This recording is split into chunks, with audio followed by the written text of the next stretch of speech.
have 4 more ashram in US that would serve the whole US. That was the original idea. So keeping that in the mind, Kriya Yoga Institute bought this place in the year 2010. Then later few other ashrams came. Ashram in Denver, in city of Colorado, then ashram in Texas, and the new ashram in Seattle. So all total, Guruji's vision, the first of the vision completed all total 5 ashrams in US. So this is in suburb of Chicago in the state of Illinois. And wonderful place. As I take you the tour, unfortunately, I cannot take you outside. It's a wonderful place, about 7 acres of land. So now I will switch to my phone so that I can give you the tour.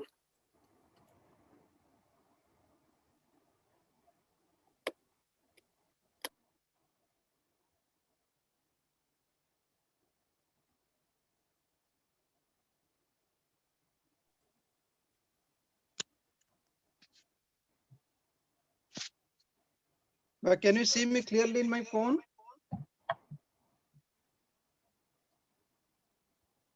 Yes, Baba. Okay.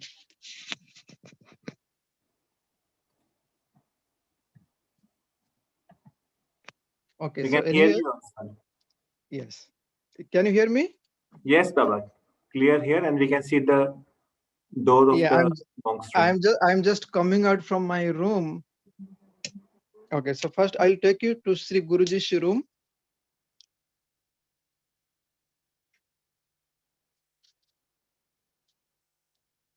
So this is the room of Sri Guruji. Okay, so you can see this is the bed where he sleeps whenever he comes to US, to Chicago.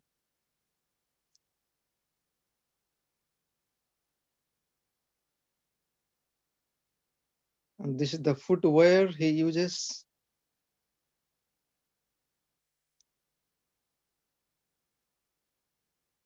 And this is the table and the chair. And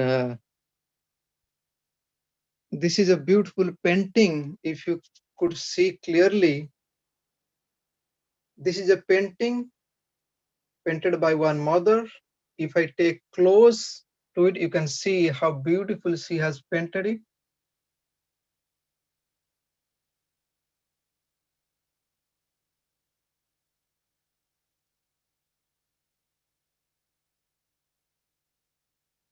I am coming out from Guruji's room.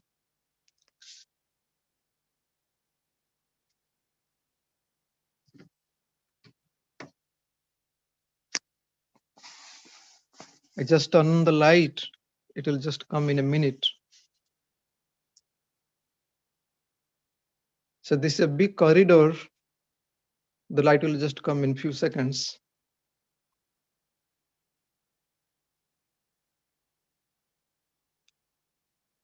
Okay.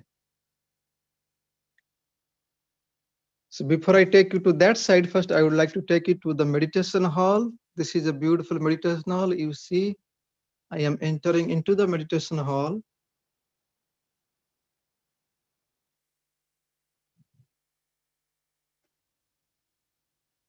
And I will turn on the big light.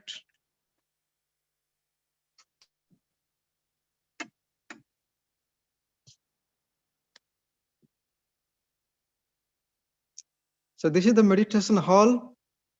So before we bought this place, it was a church. And you can see a little bit of church structure. You can see the ceiling is quite a bit high, about 25 feet high. And this is really a wonderful place to meditate. It is so calm and quiet inside. You would hear the divine sound most of the time as you just enter into the building. It is extremely calm and quiet. This is quite a bit big, spacious meditation hall. The capacity of hall is 240 people. But for our kind of meditation, about 200 people can comfortably sit and meditate. I'm just taking a little bit closer towards the altar.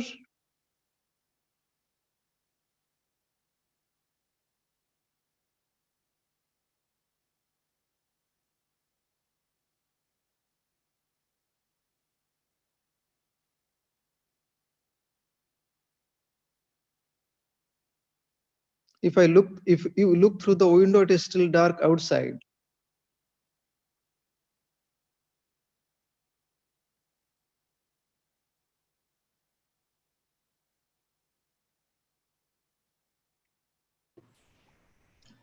So, Swamiji, what is the temperature now? So right now the temperature would be about 3-4 degrees outside. Thank you. You want to feel the chill outside? I'm coming out of the meditation hall. This is a little bit of small open space.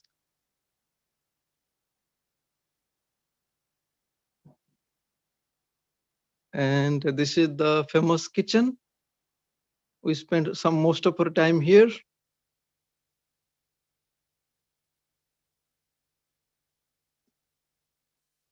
And this is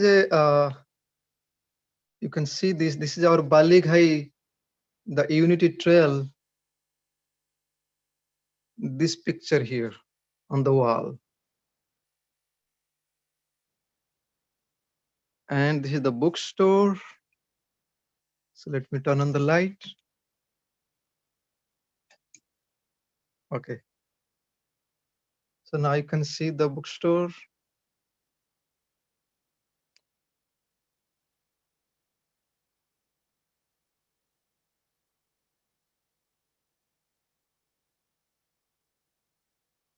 And this is the office.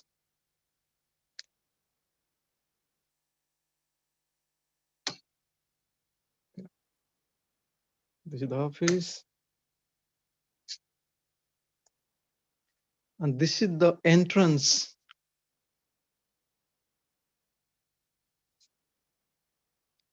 And in the entrance, there are a few things that you see in this lobby area. So this is the place where we keep all the flyers. And there are some of Guru's message here on the wall. You can read.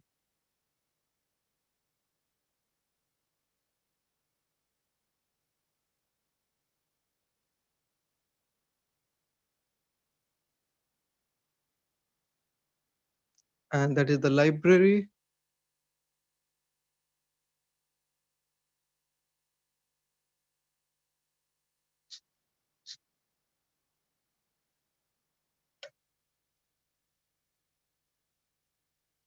So this is the library.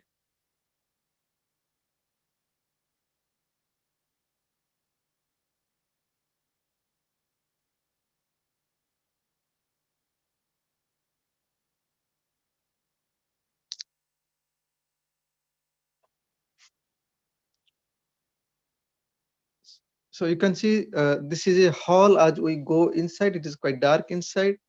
So when people come for the program, that is where people take food and do some kind of different activity. That is quite a bigger than the meditation hall. And this is the entrance.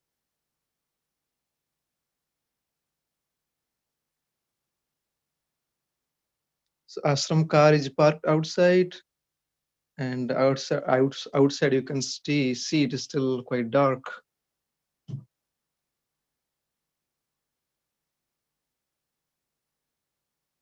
As I said, this is almost 7 acres of land. Outside is extremely beautiful to see. If it would have been daytime, I would have taken a tour a little bit outside.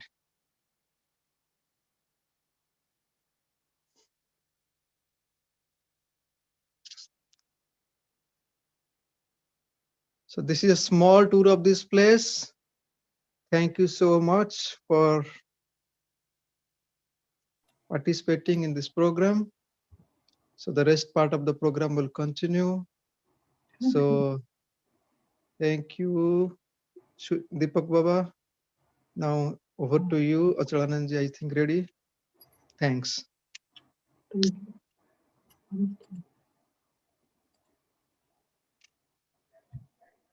Thanks and our gratitude, Swamiji, for this divine experience. We felt as if we were going through Kriya Vedanta Gurukulam, Chicago. For many of us who would not have visited this ashram, it is a great experience to see it virtually here. Jai Guru and Pranam Swamiji. Thanks to you.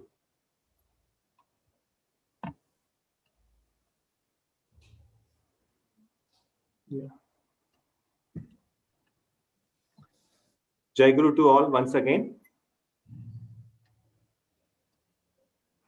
Now we have 45 minutes talk by Swami Achalanandaji on life and teachings of Swami Satyanandaji, which will be followed by guided meditation till 7 p.m. So with folded hands and love and prayers in our heart, let us request Swami Achalanandaji for the discourse. Pranam Swamiji, Jai Guru.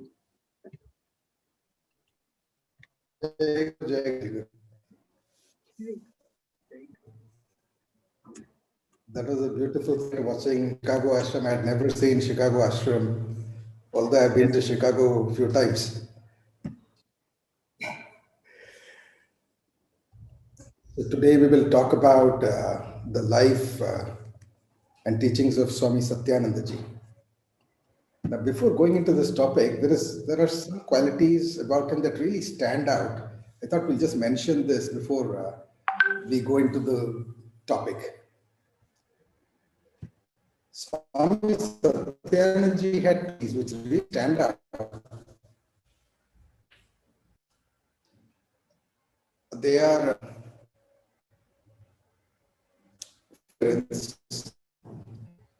of fortitude and forgiveness. And these two combined together, there is one Sanskrit word for it, it's called Shanti. Shanti is fortitude and forgiveness. If you see his whole life, Swami Satyanandaji never took offense. Never took offense at anything that happened in his life, whether intentional, whether unintentional, he never took offense. And he bore everything with a stoic heart. Never looked for conveniences, never looked to complain. So these two things really stand out. As I read his life history, these things really stood out. But really to understand Swami Satyanandaji, we need to understand his parents. It is said, Karana Guna Karya Anuvardhate. The cause actually into the effect. If gold is the cause of an ornament, the ornament gold. A bangle made gold will be gold. And we have the divine sense of Satyanandaji. Swami Satyanandaji was Manmohan Majumdar. He was Manmohan Majumdar. And his father was Mohini Mohan Majumdar. And mother was Tara Vasini. Mohini Mohan Majumdar, he was the younger brother of Hari Mohan Majumdar. And back then, Hari Mohan Majumdar was the manager of Bhawal estate. It is a small princely state that was ruled by a Brahmin king whose name was Raja Rajendra Narayan Roy. So Mohini Mohan was under the apprenticeship of his elder brother. So there was a big age difference. So the elder brother was more like his own father. Mohini Mohan was a very good student, very receptive, sensitive, calm, quiet. And he taught his younger brother, his own son, and he encouraged him in his studies, hoping that he would succeed as the manager of the Bhawal state. So being a manager is like being the number 2 person in the kingdom of Bhawal. Mohini Mohan was extremely spiritual, but quite independent in his thoughts. And his childhood friends, if you have heard, had a lot of very great spiritual seekers, and one of them was Kuladananda Brahmachari, a great spiritual saint who has an ashram in Puri, those of you have seen. Mohini Mohan was a very gifted artist. And he was discovered by another great Calcutta artist whose name was Raja Krishna Roy. So Mohini Mohan was taken to Calcutta and admitted in the Calcutta School of Arts. It's a very popular school. He got admitted there. So while living in Calcutta, he got actively engaged with Brahmo Samaj. Brahmo Samaj was a very popular organization back then. Even Swami Vivekananda used to frequently attend meetings at Brahmo Samaj. So they were a religious reformist organization. They did not believe much in idol worship, and they looked at God in the formless aspect. And they were very reformist in nature. So while spending time at Brahmo Samaj, he came across deaf and dumb people, like relatives and friends of the members who attended the meetings. So Mohini Mohan was very, very sensitive, just like Swami Satyanandaji. Mohini Mohan was very sensitive. So when he met all these people, they call them the mute people, the deaf and dumb people, his heart was kind of broken and he wanted to do something for them. He took a resolve that he will work for their cause. He wanted that they would lead a life of, normal life, get respect and recognition, just like normal people in the society. So Mohini worked with his brother because he knew that managing an estate, etc., was not his cup of tea. He did not want to do that. So he moved out and he was working outside. So with the help of another philanthropist, Umesh Chandra Datta, he founded the Calcutta Deaf and Dumb School. This was started in a very small room in the City College of Calcutta.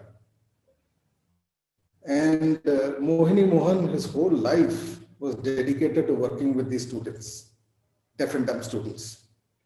It was his full-time work, morning till evening, but he never took any money for it. Since he was a good artist, he supported himself with artwork. So back then, they used to paint the faces of watches and clocks. So supporting himself with his artwork, he continued without taking any salary from the school.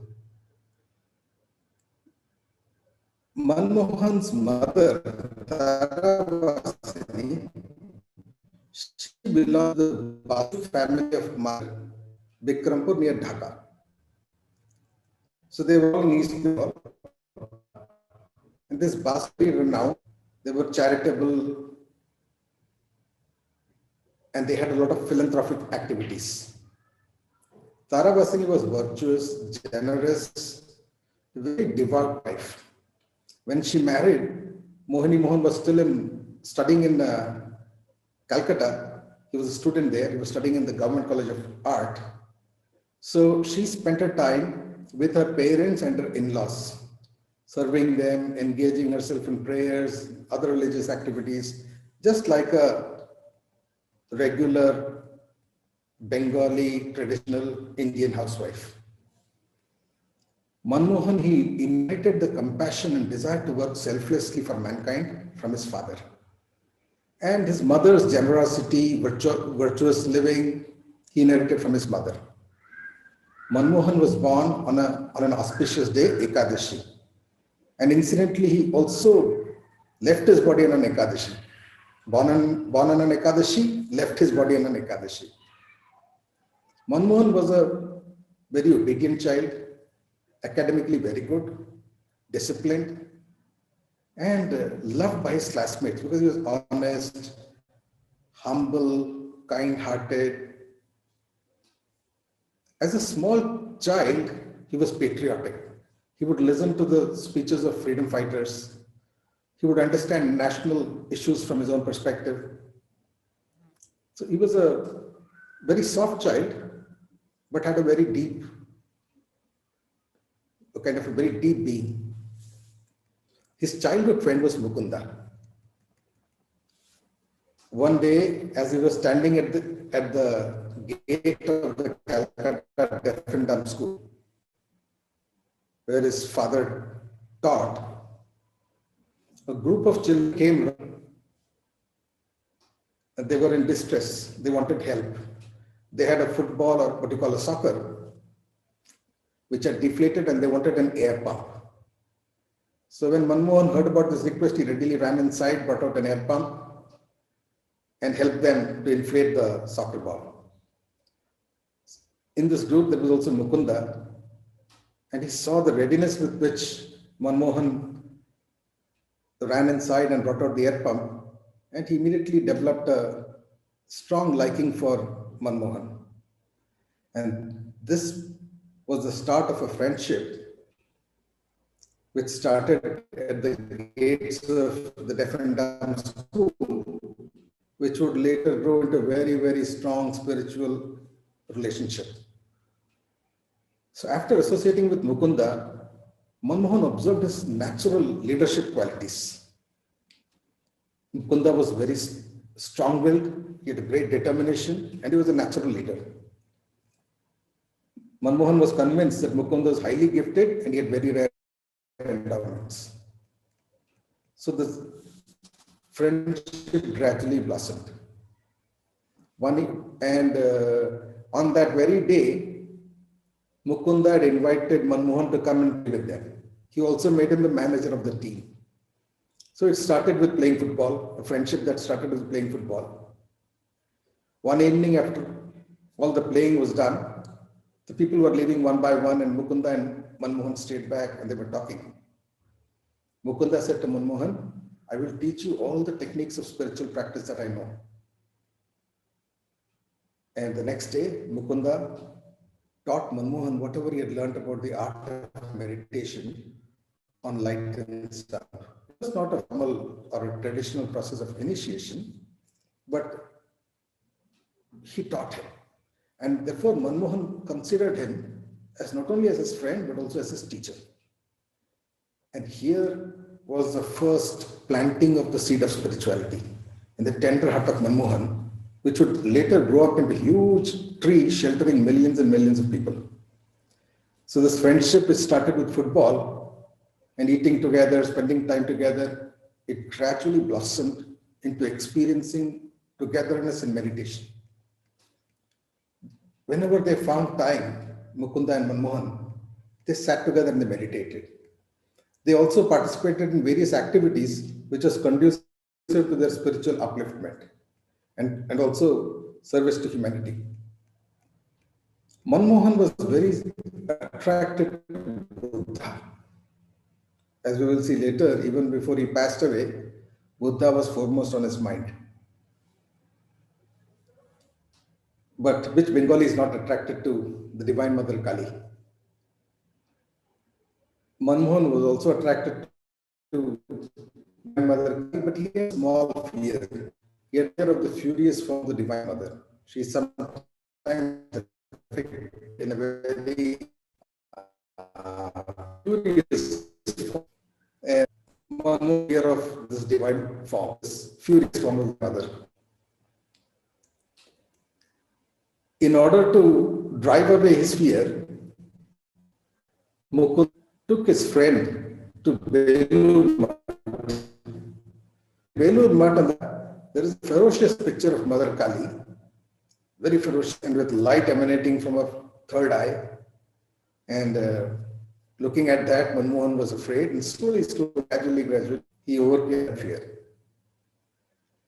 Over a period of time, they would make images of the Divine Mother, and with their own hands they would make, and they would worship her during Kali Puja. So their puja was a different sort of puja. It was not a traditional, a lot of mantras or formalities. They chanted a lot of divine and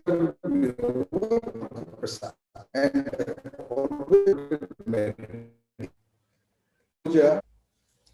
Despite the aroma of the prasad, they were sitting in meditation, sat the whole night. When they got up from the meditation, it was already dawn. So since it was morning, they had their ablution, took their bath in the pond, and then they partook of the prasad. So this was their kind of devotion. These two friends, they lived and grew very close to.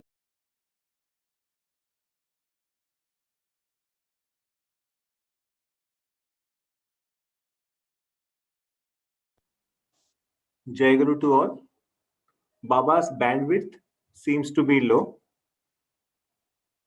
So just bear with us. We'll be trying to reconnect with Swamiji.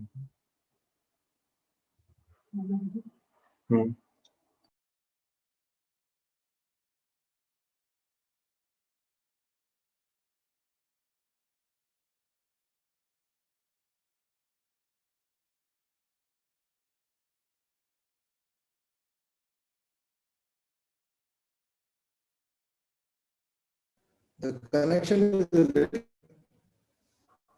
variable there.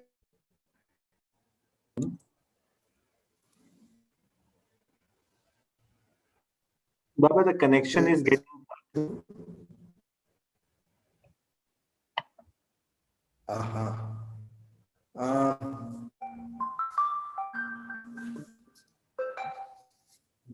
Hello. Baba.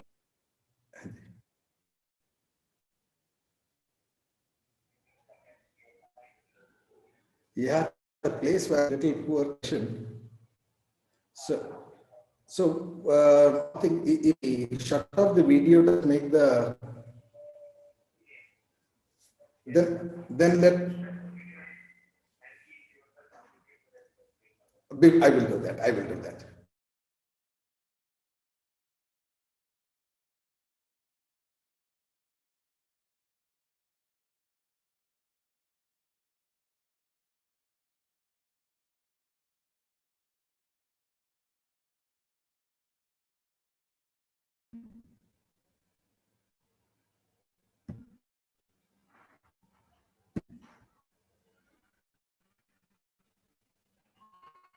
Is it better?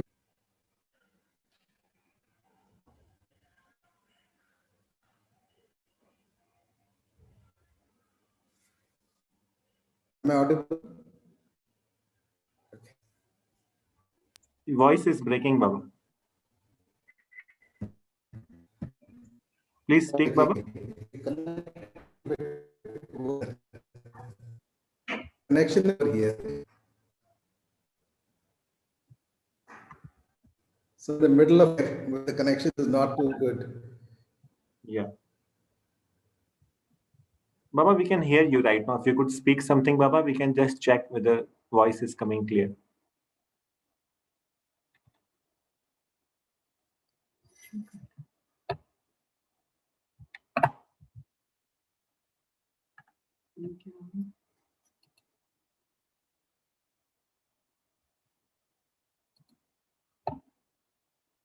So let's stop sharing.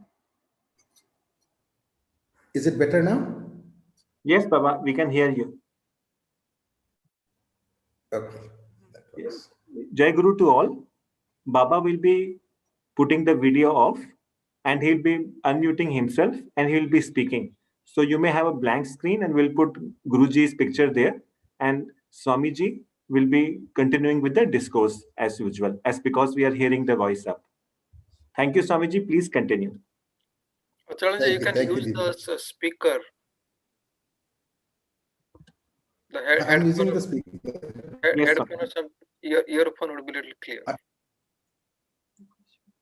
Actually, I don't have my headphone with me. I'm not in my office.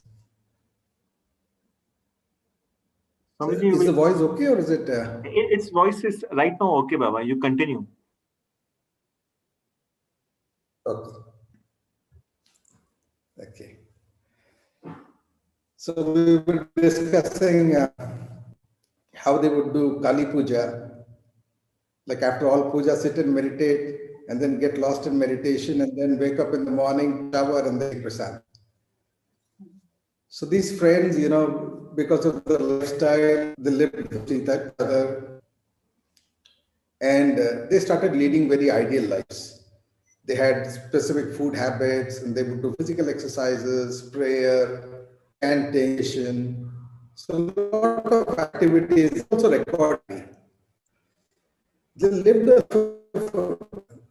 very, it was all very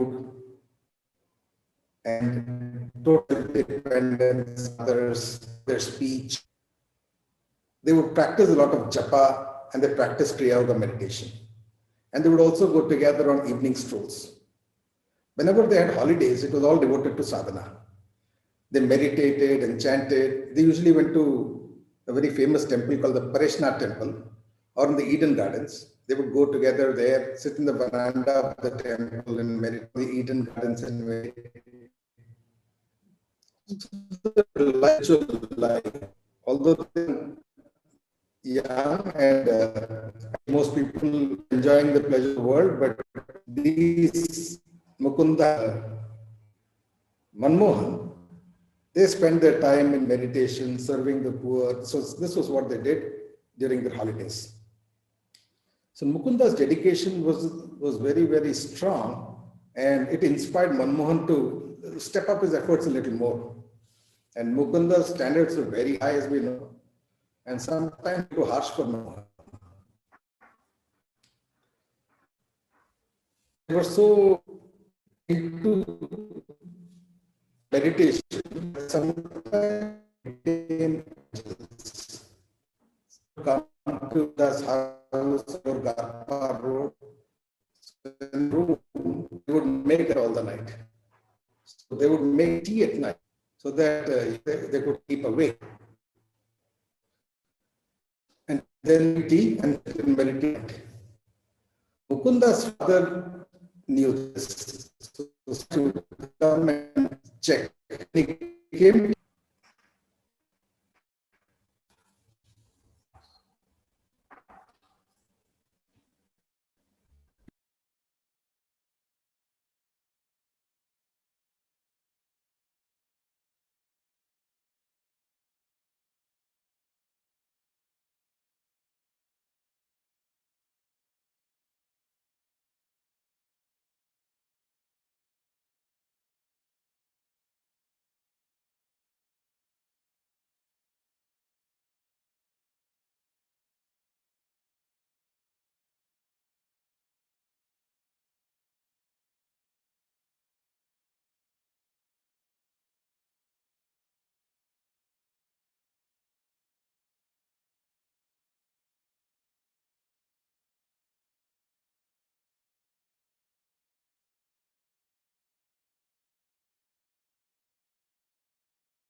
Jai Guru to all. Just bear with us.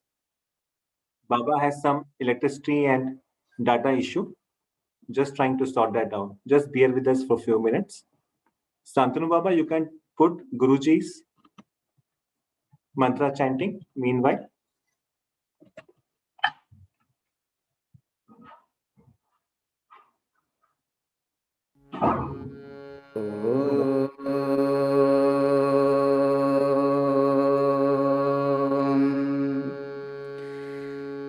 यस्य देवे परा भक्तिर यथा देवे तथा गुरौ तस्यैते कथिता ह्यर्थाः प्रकाशन्ते महात्मनः।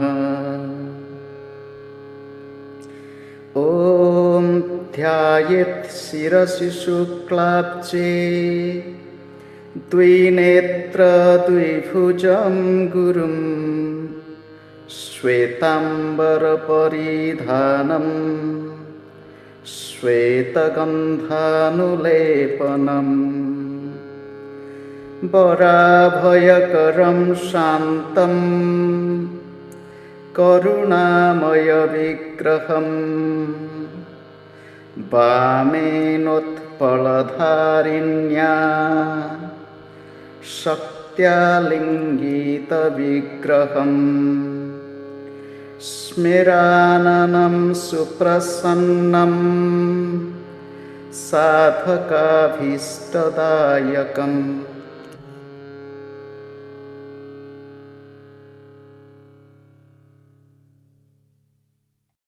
नमन करूं मैं सद्गुरु चरण नमन करूं मैं सद्गुरु चरण सद्गुरु चरण सब दुख हरण सद्गुरु चरण सब दुख हरण नमन करूं मैं सद्गुरु चरण नमन करूं मैं सद्गुरु चरण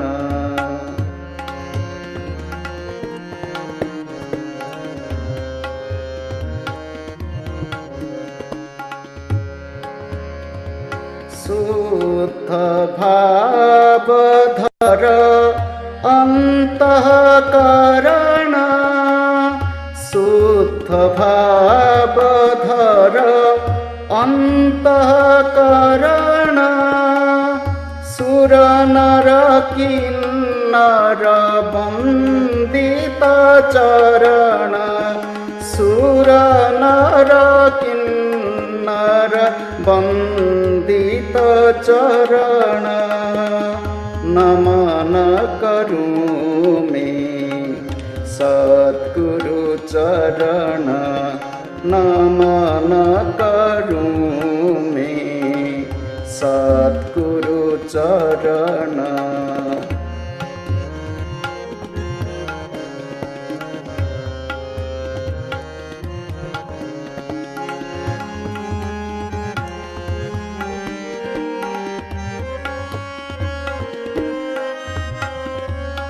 तरण प्रणत जन सुशरण कलिमल हरण सब सुख करण कलिमल हरण सब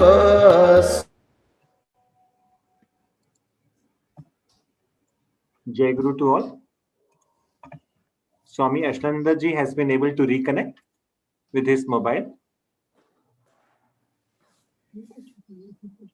I'm sorry for the internet trouble. I'm not in my office. I'm in a different place and the connection here is very poor, but we'll see what best we can do.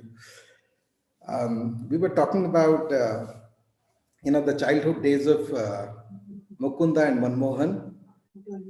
So they had this habit of waking up all night and meditating. So Manmohan would come to 4 Gharpar Road, that is Mukunda's house. They would make tea at night so that they could stay awake. Mukunda's father knew all about this. So whenever he came into the drawing room and he opened the door, Mukunda would immediately pick up a book and act as if he was studying. We know Mukunda was never interested in studies and rarely studied, only when he had to pass exams. His father knew that too well. And Manmohan, what he did was he silently slipped out of the drawing room and went down and went back to his home. So quite a few times they did this, but then they discovered that it was too much on their body. The mind is strong, but the flesh was not that strong. So the physical fatigue kind of overcame them, and soon they stopped this. So they would get a lot of pocket money, and they saved their pocket money. So they had a special box, which they called it the Daridra Bandar. Daridra Bandar means like savings for the poor. So there is a very special occasion. It is called the Ardhodaya Yoga. So on the special occasion of Ardhodaya Yoga, they would go to the ghats of Ganga. It was not very close to their house. It was quite a distance, about 5 kilometers or so. So they would go there and distribute the coins to the needy. So they always kept a little money so that they could come back, pay for the tram, and then come back by tram, because it was very distant from their homes. But usually what would happen after distributing all the money, they would still more people, who were really needy, and they would, even their travel money, they would distribute, and they would come back walking.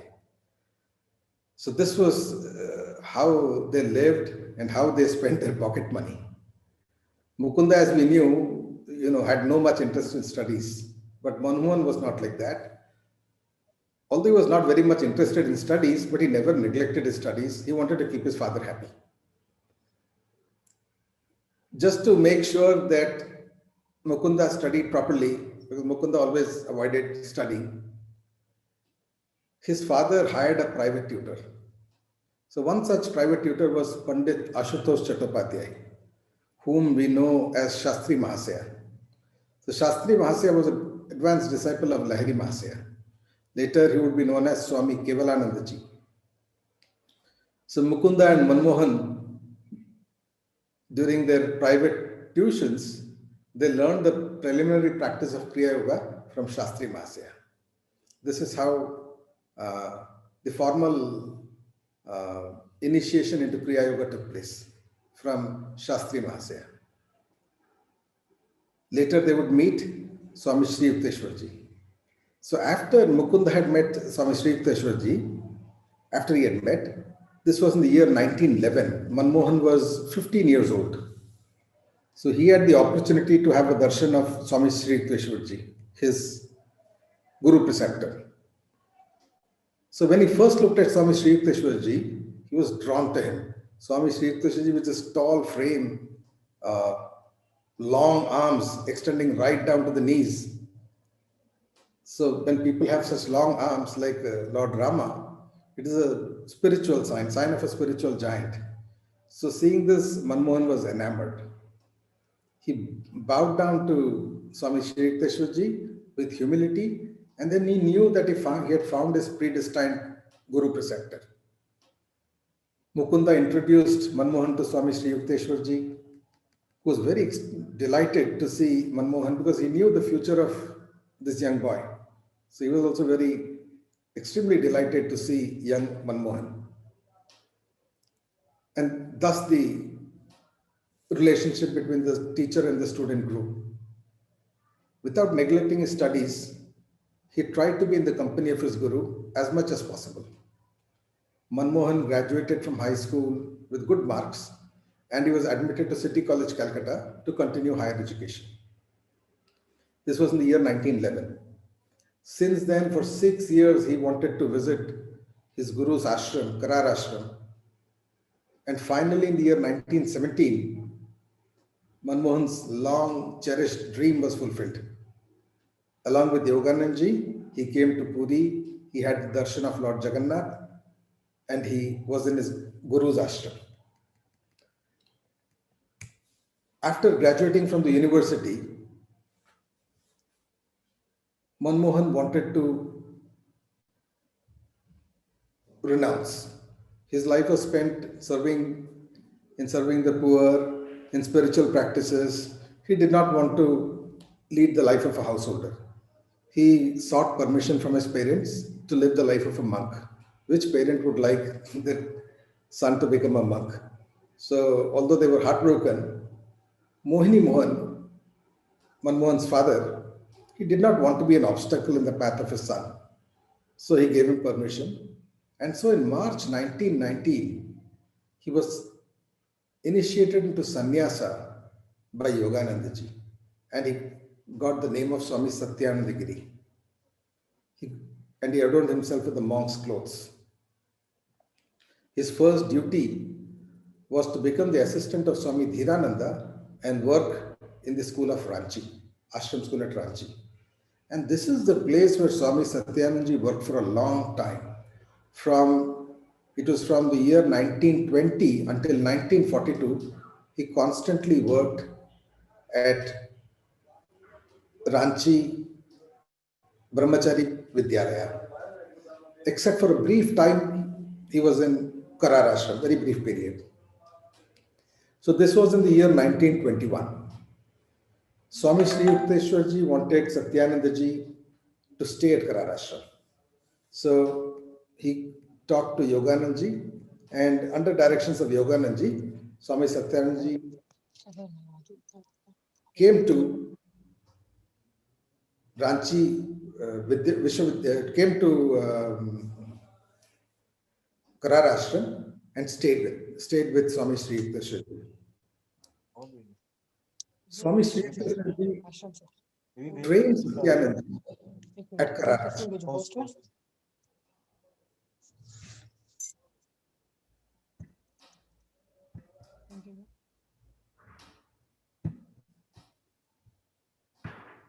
Am I audible or is there a problem? Yes, Baba. Audible, Baba. Okay. So Swami Sri Yukteswar trained Swami Satyanandaji, and this was the time he had with his Guru. He trained him in all the ashram works. He trained him in meditation. He appointed him as the leader of the East. While Yoganandaji was working in the West, Swami Satyanandaji was working in the East. He also appointed him as the Ashram Swami with a due ritual. He taught him the higher techniques of Kriya meditation and authorized him to teach Kriya Yoga to sincere seekers. So Swami Satyanandaji had a real change in his life here.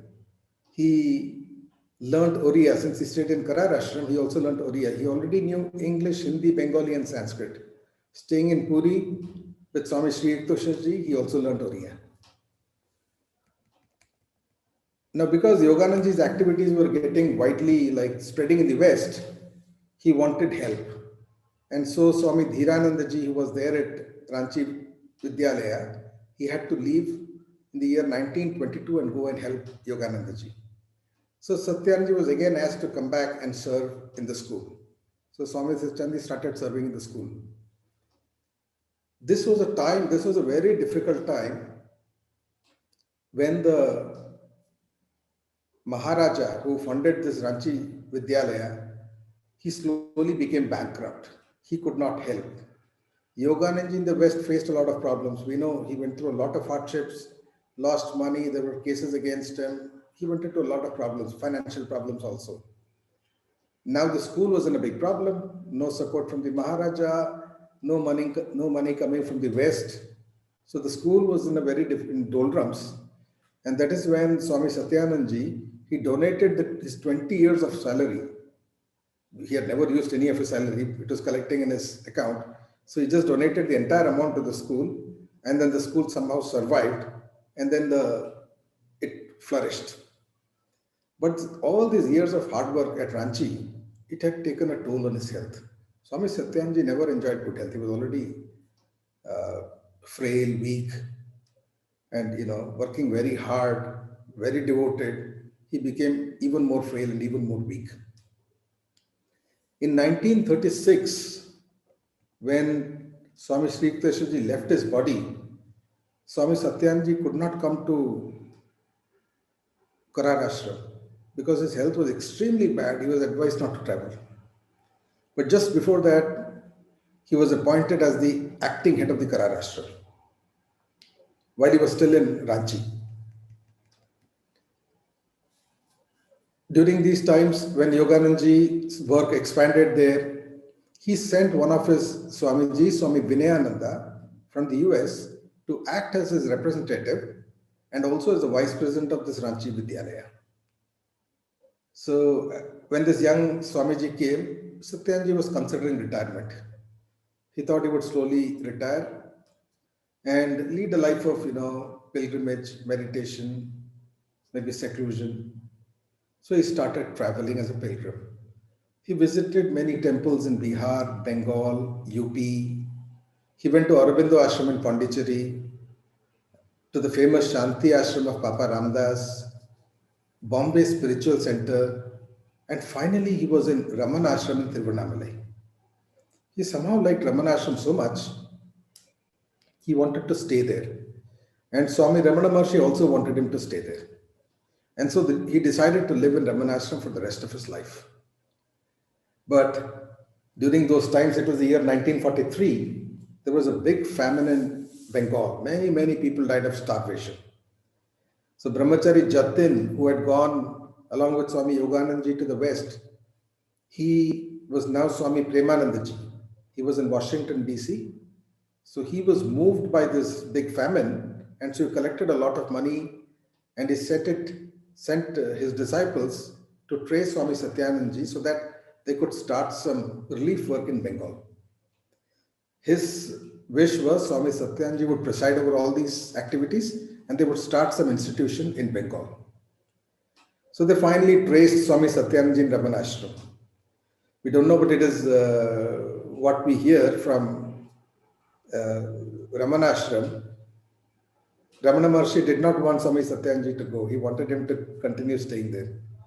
But the pull of this Bengal famine, his desire to work there, he finally decided to leave Ramana Ashram. There is still a room in Ramana Ashram for Swami Satyanandaji. People are still waiting that this room is kept for him and he will come. So they had kept that room and they were waiting for him to come back. But Swami Satyanandaji never came back. So Swami Satyanandaji finally came down to Bengal and he was touring around various places to see what he could do. He started in Jhargram, he started a lot of small works. He started night school for the illiterate villagers. He was interested in community health. So he taught villagers how to dig a pit. Back then we did not have proper sanitation systems. So he taught villagers how to dig a pit, make a temporary toilet, fill it with soil and plant a tree on that. So he did a lot of work there. Slowly scouting around in Bengal, in the Jhargram area, he finally found hundreds of acres of land and it was purchased from one Durgapada Banerjee. So this is the founding or the beginning of Sevayatan. Sevayatan is a temple for service and a temple for spiritual practice. So this was the founding of Sevayatan.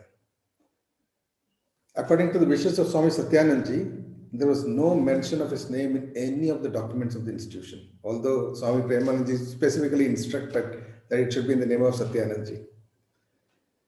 Sevayatan had many institutions. There was Sevayatan Vidyalaya, Shilpa Vidyalaya, basic school with Gandhian vision, girls' school, residential students' home, teachers' training college, Sevayatan College, Arogya Bhavan, Vidyasagar Polytechnic, Sevayatan Post Office, Sevayatan Press, Sevayatan Satsang Mission, many institutions he started in this Jhargram, in this hundreds of acres of area. And he continued serving there as a teacher. He used to teach English and he taught under the shades of trees. So he was an exceptional teacher. So he was such a teacher that whenever he taught, there were even the dullest student could follow his classes. That was a special gift. He made his teaching very clear even to the most dull students. And he was of an opinion that children have to be won over by love, not by disciplining, not by punishment. So many mischievous students were transformed by his love and attention. So we experimented with the same thing in our Bala Ashram, and we had limited success with such students. So these were all Swami Satyanandaji was a great educator. These are all the ideas that came from him. Satyanandaji first met our Gurudev in 1938. Back then, Gurudev was Brahmachari Rabinarayan. He was living in Karar Ashram.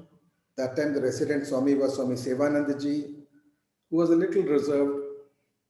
And Brahmachari Rabinarayan was feeling the strong absence of a teacher. And that is the time when Swami Satyanandaji came for the annual function. So meeting Swami Satyanandaji, Rabinarayan became extremely elated, very happy to see such a master.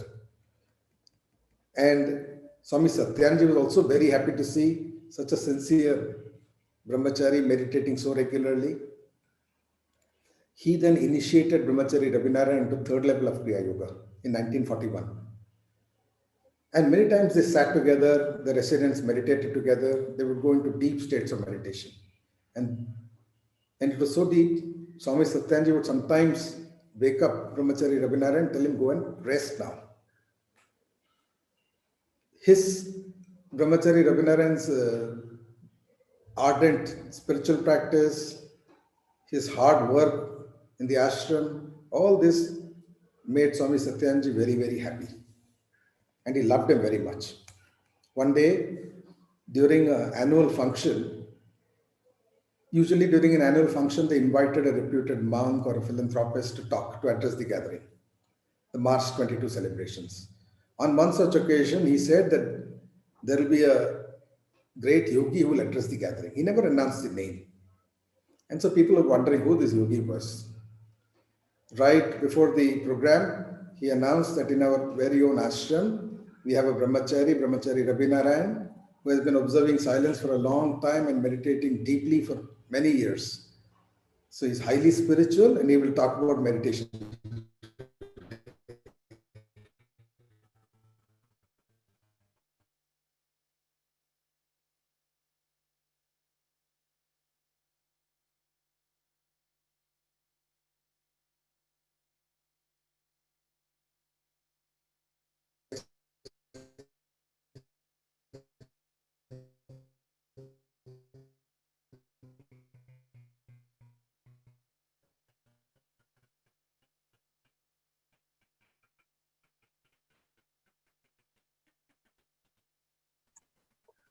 Jai Guru, Baba, we can't hear you.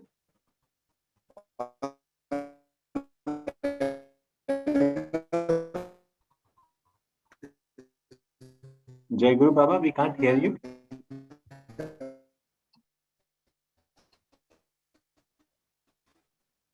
Jai Guru to all, just bear with us. We will try to reconnect with Swamiji for the conclusion of the discourse and for the guided meditation.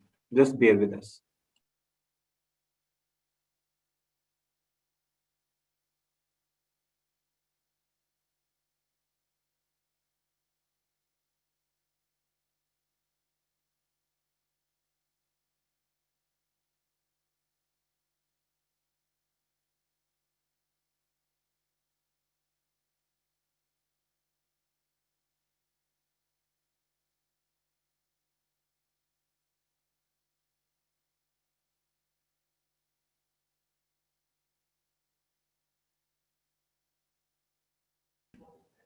Baba, I think now it is connected back again.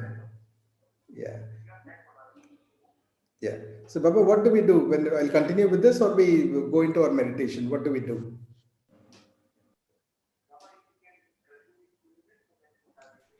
But then it will go a little beyond 7, right? It's okay? Okay, we'll do that.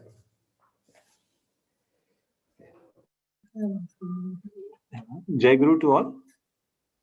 Swami Achalanandaji has reconnected.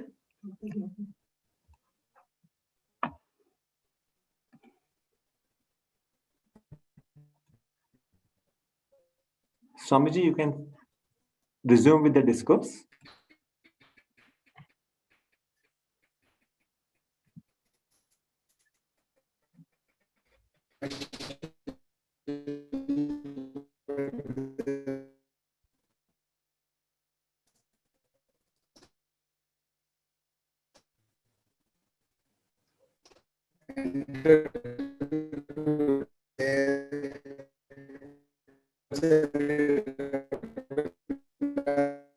Baba, we can't hear you again.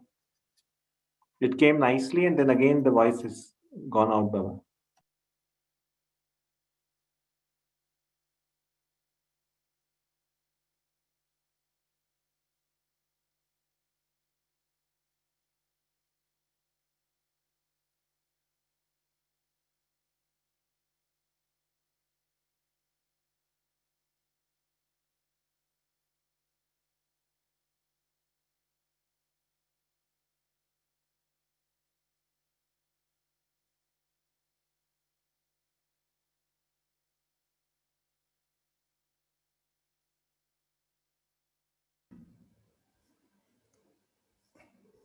Sorry, I was disconnected again. Yes, Baba, we can hear you, Baba. Pranam. So on the second occasion, when Gurudev was talking, his father was sitting there, Swami Satyanandaji was sitting there. This was another March 22 function. Brahmachari Rabinarayan spoke so nicely. People were overjoyed. and Swami Satyanandaji was specially overjoyed. Both of them had a very strong, very close relationship, Satyanandaji and Gurudev. Satyanandaji also tested Gurudev. On one occasion, he said, I would like to retire and I'm thinking of making Swami Shuddhananda as the ashram monk. What do you have to say? Gurudev was very humble. He said, I will work for anybody that you say. So seeing his deep commitment, Swami Satyanandaji appointed him as the ashram in charge. He made him the Sadhu Sabhapati. And this was in the year 1971. This was the last time that he had come. Before this, he had come in 65. This was the last year that he had come to Karar Ashram. So he appointed Swami Hariharanandagiri as the trustee of the Karar Ashram, also as the Sadhu Sabhapati. And then he left. And this was his last visit to Karar Ashram. He went back to Jhargram, Sevayatan. And on August 2nd, 1971, on an Ekadashi day, he attained Mahasamadhi. So on that day, he woke up very early, finished his routine work, had his breakfast. He was in a very nice, humorous mood with his attendant devotees. He requested them, can you please tell me the episode of realization of Buddha? So they narrated the experience, the realization of Buddha episode. He listened to it very lovingly. He then looked at the picture of Lord Krishna, and as he was bowing down to the picture of Lord Krishna, he attained Mahasamadhi. So this is the life of a master who lived a very, very simple life, tolerated everything, worked very hard for the people, and at the same time never ever compromised on his meditation. His life will serve as an inspiration to all of us. His life, if one looks at his life and follows his life, that is his teaching, that is his greatest teaching. One can follow his life and see how he's, despite all troubles, he never took offense at anything. Never took offense at anything. And yet continued to work and work and work and meditate and study and inspire people. So his life itself is a teaching. And the greatest thing that we can take from the life of Swami Satyanandaji is his kshanti, forbearance and forgiveness. It is said that one who has this quality of forbearance and forgiveness, to them all other, it is said that there are 20 qualities that help one in attaining self-knowledge. In the Bhagavad Gita, I think this is in chapter 13, if I'm not mistaken. So there are 20 qualities, and among these 20 qualities, it is said by masters that one who has this kshanti, the other remaining qualities automatically come. Qualities like humility, all these qualities, they automatically come. So we have seen Swami Satyanandaji's life extremely humble, extremely humble. His presence as if not felt. Although he was a very highly accomplished master, but never ever, there's no external show in his life. I hope you all read his biography written by our beloved Guruji, and it inspires you to lead such a life and to attain the state that he attained. So with this, we will conclude our talk on Swami Satyanandaji and few minutes of meditation.